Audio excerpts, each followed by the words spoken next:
Hello friends, welcome back to my channel. ಎಲ್ಲರೂ ಹೇಗಿದ್ದೀರಾ? ಚೆನ್ನಾಗಿದ್ದೀರಾ? ನಾನು ಚೆನ್ನಾಗಿದ್ದೀನಿ ಫ್ರೆಂಡ್ಸ್. ಇವತ್ತು ಶುಕ್ರವಾರ ಲಾಗ್ನ ನಿಮ್ಮ ಜೊತೆ ಶೇರ್ ಮಾಡ್ಕೊತಾ ಇದ್ದೀನಿ. ಸೊ ಇವಾಗ ನಾನು ತಲೆಗೆ ಸ್ನಾನ ಮಾಡ್ಕೊಂಬಂದೆ. ನಾನು ಇವಾಗ ಮುಖಕ್ಕೆಲ್ಲ ಅರಿಶಿನ ಉಜ್ಕೊಂಡಿದ್ದೀನಿ. ಮುಖಕ್ಕೆ ಮಾತ್ರ ಅಲ್ಲ, ಕೈಗೆ ಮತ್ತು ಪಾದಗಳಿಗೆ ಎಲ್ಲ ಅರಿಶಿನ ಉಜ್ಕೊಂಡಿದ್ದೀನಿ.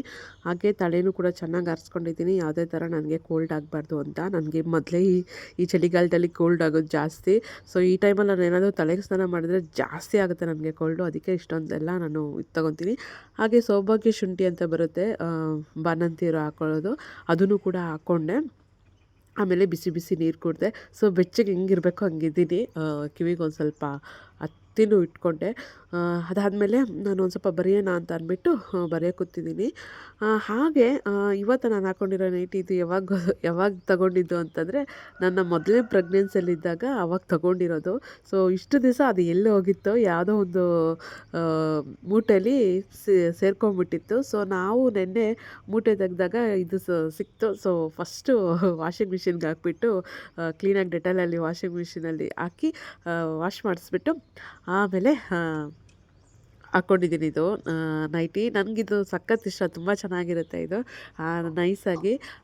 ಸೊ ನನಗೆ ಈ ಕಲರು ಕೂಡ ಇಷ್ಟ ಆಯಿತು. ಸೊ ಅದಕ್ಕೆ ಇನ್ನೂ ಎಷ್ಟೊಂದು ನೈಟಿಗಳು ನನಗೆ ಸಿಕ್ಕಿದ್ದಾವೆ, ಎಲ್ಲ ಮೂಟೆಯಲ್ಲಿ ಇದ್ವಿ ನಾವು.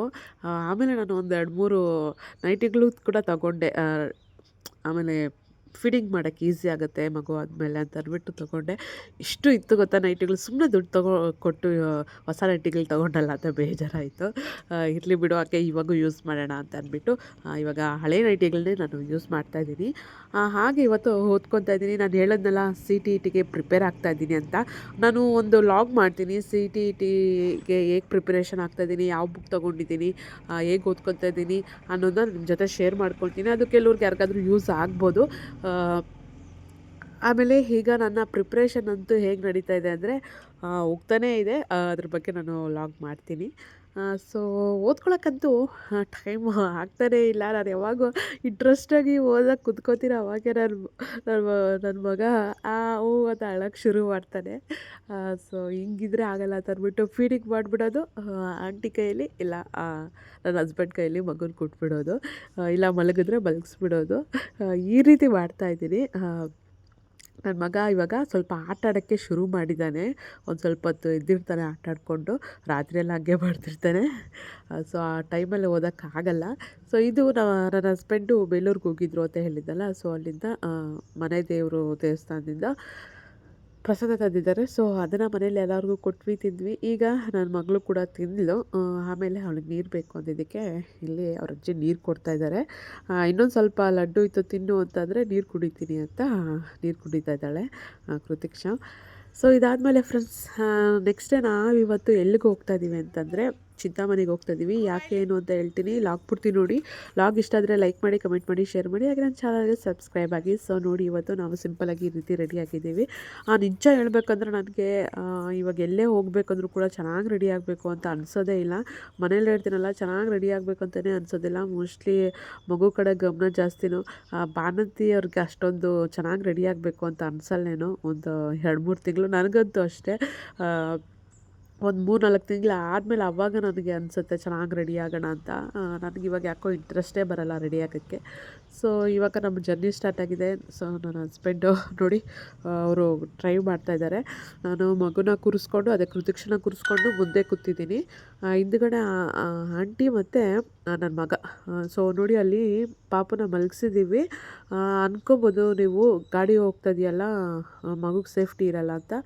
ಅವ್ರು ಒಂದು ಕೈ ಇಟ್ಕೊಂಡಿದ್ದಾರೆ, ನಾನು ನೋಡ್ಕೊತೀನಿ, ಏನೂ ಆಗಲ್ಲ ಅಂತ ಹೇಳ್ತಾ ಇದ್ದಾರೆ. ಸರಿ, ನಾವು ಫಸ್ಟ್ ಟೈಮ್ ಅಲ್ಲ, ಆಲ್ರೆಡಿ ಒಂದು ಸರಿ ಮಲಗಿಸಿದ್ದೀವಿ. ಅದೇ ಥರ ಟೇಕ್ ಕೇರ್ ಮಾಡ್ತಾರೆ ಚೆನ್ನಾಗೆ.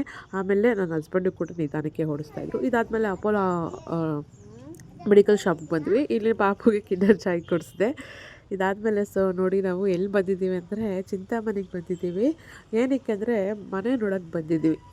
ಹೊಸ ಮನೆ ನೋಡೋಕ್ಕೆ ಬಂದಿದ್ದೀವಿ. ಬಟ್ ಇದು ಸ್ವಲ್ಪ ಹಳೆ ಮನೆಯೇ.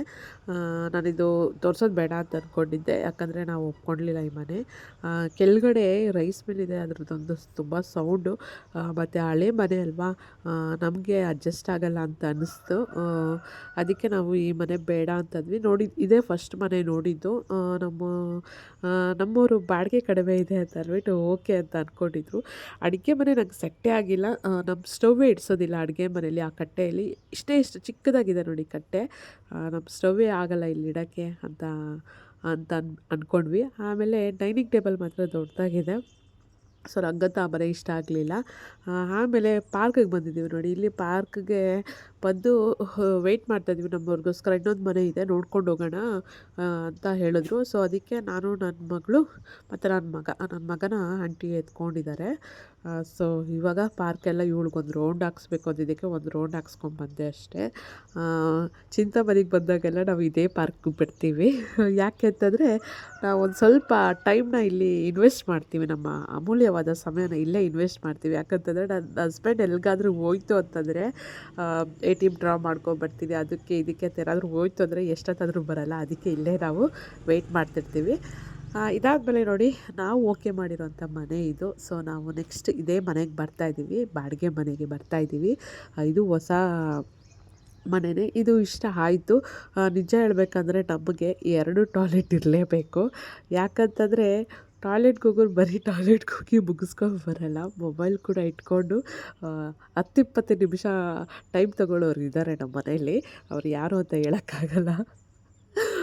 ಅವ್ರಿಗೋಸ್ಕರ ಆದರೂ 2 ಟಾಯ್ಲೆಟ್ ಇರಬೇಕು, ಇಲ್ಲಾಂದರೆ ನಮ್ಮಂಥವ್ರು ಬದುಕೋಕ್ಕಾಗಲ್ಲ. ಸೊ ಆ ಥರ ಪರಿಸ್ಥಿತಿಯಲ್ಲಿರೋದ್ರಿಂದ ನಾವು ಈ 2 ಟಾಯ್ಲೆಟ್ ಇರೋಂಥ ಮನೆಯೇ ನೋಡಿ, 2 ರೂಮ್ ಇರೋಂಥ ಮನೆಯೇ ನೋಡಿದ್ದೀವಿ. ಈ ಮನೆ ಹೇಗಿದೆ ಅಂತ ನೋಡಿ. ಸೊ ನಾವು ಇದೇ ಮನೆಗೆ ಬರ್ತಾಯಿದ್ದೀವಿ. ಇಲ್ಲಂತೂ ಗಾಳಿ ಬೆಳಕು ಎಷ್ಟು ಚೆನ್ನಾಗಿದೆ ಅಂತಂದರೆ, ಈ ಮನೆ ನಂಗೆ ತುಂಬ ಇಷ್ಟ ಆಗೋಯಿತು. ಯಾಕಂತಂದರೆ ಅಷ್ಟು ಚೆನ್ನಾಗಿದೆ. ಮನೆ ಎದುರುಗಡೆನೇ ಹಸು ಮತ್ತು ಕರುಗಳನ್ನ ಕಟ್ಟಾಕಿದ್ದಾರೆ. ಮೀನ್ಸ್ ಅಲ್ಲಿ ಸಾಕ್ತಾಯಿದ್ದಾರೆ. ಎಷ್ಟು ಚೆನ್ನಾಗಿದೆ ಗೊತ್ತಾ ನೋಡೋಕ್ಕೆ. ನಾನು ಅದು ವೀಡಿಯೋ ಮಾಡ್ಕೊಳಕ್ಕಾಗಲಿಲ್ಲ. ನಾನು ಆ ಮನೆಗೆ ಹೋದ್ಮೇಲೆ ಖಂಡಿತ ವೀಡಿಯೋ ಮಾಡಿ ಶೇರ್ ಮಾಡ್ಕೊತೀನಿ. ಸುತ್ತಮುತ್ತ ಎಷ್ಟು ಚೆನ್ನಾಗಿದೆ ಗೊತ್ತಾ. ಒಂಥರ ಇಂಡಿಪೆಂಡೆಂಟ್ ಅಂತ ಅನಿಸುತ್ತೆ ಮನೆ. ಬಟ್ ಇಂಡಿಪೆಂಡೆಂಟ್ ಅಲ್ಲ, ಓನರವರು ಕೆಳಗಡೆನೇ ಇದ್ದಾರೆ. ಅಕ್ಕಪಕ್ಕದಲ್ಲೂ ಕೂಡ ಮನೆಗಳಿದ್ದಾವೆ. ಬಟ್ ಈ ಮನೆ ಕೂಡ ಹೆಂಗಿದೆ ಅಂದರೆ ಒಂಥರ ಇಂಡಿಪೆಂಡೆಂಟ್ ಥರನೇ ಇದೆ ಮನೆ. ಹಾಲ್ ದೊಡ್ಡದಾಗಿದೆ. ನನ್ನ ಮಗಳಿಗೂ ಇಷ್ಟ ಆಯಿತು. ಸಖತ್ ಚೆನ್ನಾಗಿದೆ.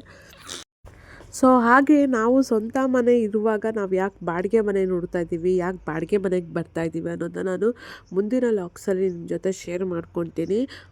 ನೀವು ನೋಡಿ ನನ್ನ ಲಾಗ್ಸ್ನ ನೋಡ್ತಾ ಇರಿ. ನಾನು ಅಪ್ಡೇಟ್ ಮಾಡ್ತೀನಿ ನಾವು ಯಾಕೆ ಬಾಡಿಗೆ ಮನೆಗೆ ಬರ್ತಾಯಿದ್ದೀವಿ ಅನ್ನೋದು.